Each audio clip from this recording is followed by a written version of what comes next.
Is it safe to come out now? Hello YouTube and welcome back to episode 3, I think, that our Norwich City save. And boy oh boy was September a horrible month. At the end of last episode I dubbed it Scary September because we faced off against 3 of the top 4, and you know what? It proved to be an insurmountable challenge for us, with one little exception. So let's get you caught up on the matches you've missed, and then I'll see you on the other side.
So highlights from 3 games over the period that you've been away.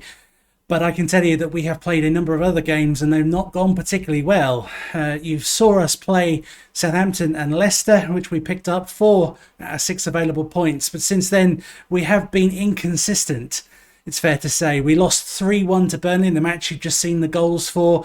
A very poor performance, I have to say. We were second best throughout the pitch. A really very disappointing overall performance. And then we beat Leeds 2-1 in the EFL Cup. We did rotate a little bit, but I wanted to try and gain some momentum, so it was a number of key players playing as well. We drew 1-1 against Aston Villa, a match I felt we were good to get the 3 points from, so it's a shame we only picked up 1.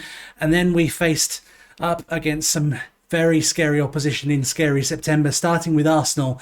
Now, this is not the Arsenal that you're seeing on the screens this year, albeit that they are turning their form around.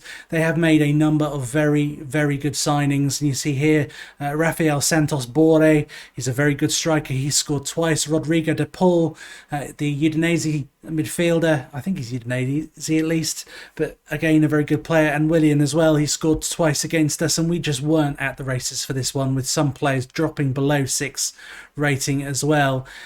But then I changed things around, I moved our tactics a little bit, and we came up against the lackluster Liverpool, where we ended up winning 3-1. And I kept that tactic going into the Southampton match, where we were 5-0 victors in that game, doing very much better than previous games, and feeling we were on a bit of a run. Kept a very similar lineup and very similar set of tactics for Man City away, where they absolutely battered us. And you see there, Tim Ronning got an 8.1. And while I'm talking of Tim Ronning, he has been the very manifestation of inconsistent. There have been some games he has been the best player on the pitch by a long way, such as this Manchester City match, and there are other games where he has cost us. He got a 6.1 against Burnley because it was his mistakes that led to at least one of the goals. And you look at his statistics individually, you see down the bottom, in fact I'll get them on the screen in front of us. So you look at the mistakes column that led to a goal, and it's fair to say, has cost us a few times. He has made 3 mistakes that have directly led to goals. But then you look at the Manchester City match, with which he was excellent. I mean, he was the reason why this game wasn't completely terrible. You know, we were in it to a certain extent. He actually made a series of saves to keep us in it, or at least to keep us in it as much as he could. So he has been, I think it's fair to say, an interesting signing so far.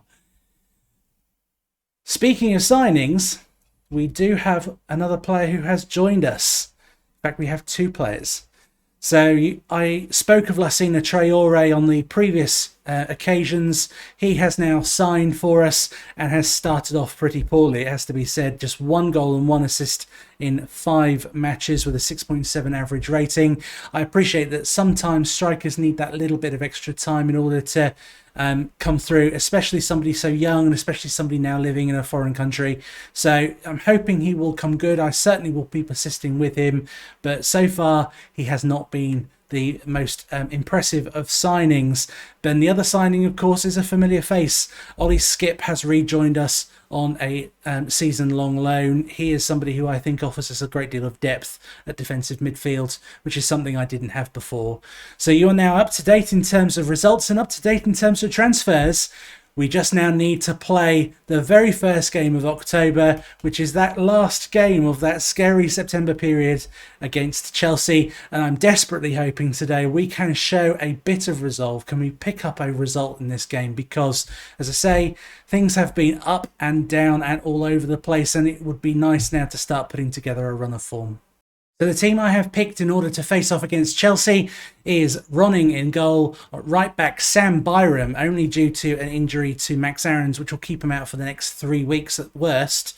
Left back Xavi Quintea, that's because Baba Rahman was suspended due to a very poor performance last game, and to be quite honest, that may very well be that he is now relegated to 2nd place behind Quintea because he was really that bad. Nikati and Quiros on the left and right of central midfield respectively. Skipp as the ball-winning midfielder. In fact, I'm going to change that to defensive midfielder. Skipp as a defensive midfielder there.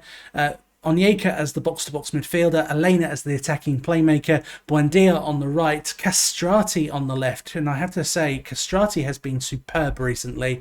He has been playing for Buendia whilst he has been injured, and has really very much won me over in terms of keeping him on the left. And Amin Guri up front, given Traore's poor start so far. We're going to switch down to positive mentality, and we're going to get right into the match. You see, Chelsea have got a very talented team, which they're playing their first 11 out for us today. So we're going to be lucky to come away with anything, but this team is capable. It's just a case of providing, I hope, some consistency to them. So I'm going to tell them to get out there. I'm going to tell them as well there's no pressure on them. And we're straight into the match. Chelsea have the first highlight, it seems, with a throw-in to Christian Pulisic. And their passing leads to a direct opportunity to Pulisic, who just slots the ball past Ronning into the back of the net. That is a very disappointing start, to say the least. So once again, they're playing the ball out from defence, but we managed to get hold of the ball now. And we're passing some nice passes together. Now, Emi Buendia on the ball. He runs forward, takes the shot, but it goes out for a throw-in. A goal kick, even. And Castrati seems to have taken up a knock. I'm going to take him off for Cantwell. But it has to be said, at the minute, we are ahead in terms of XG. We just can't get a bit of a break. So I'm going to tell them that they've been unlucky so far. That's motivated them. And now Emi Buendia is injured. Wonderful. With a potential foot injury. So, options available to me are Kieran Dowell and a straight substitution. I could move... I think that's what I'm going to do. I'm going to bring on Lassina Traore. I'm going to move him up front, and I'm going to move Guri over there. So I'm conscious as well that Carlos Elena is not doing a very good job at the moment, but I only have the one substitute left, which does bother me slightly. But Chelsea now coming forward on the ball, and they score as well, I think, putting this game beyond us. So oh, hold on. Was that offside? Yes, it was. Looks as if the goal is going to be ruled out. Yes, it is. That keeps us in it just. Maybe what we should be doing is going attacking and throwing everything at this. Because if we can come away with a point, that will be a point well earned.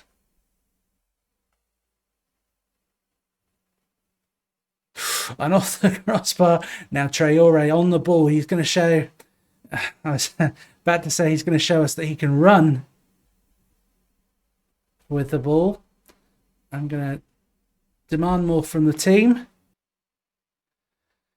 Timo Werner just absolutely, oh, for goodness sake.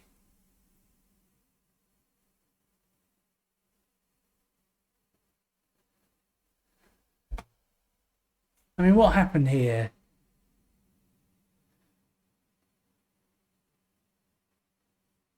Comes off his backside and rolls over the line into the net.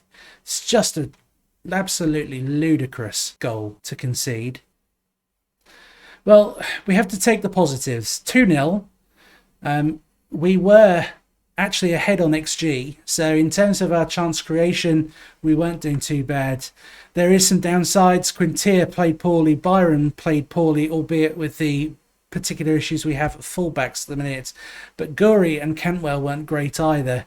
I'm going to tell them I'm happy with the performance, even if, you know, the overall result was maybe expected. Well, there you are, folks. We have succumbed to another loss, but against far superior opposition, and we bring to an end that particularly tough run involving games against Liverpool, Arsenal, Manchester City and Chelsea, where we now go into a period of time where we have got to pick up some points. So we're going to come back after that period has taken place. I think we're going to come back just into the new year.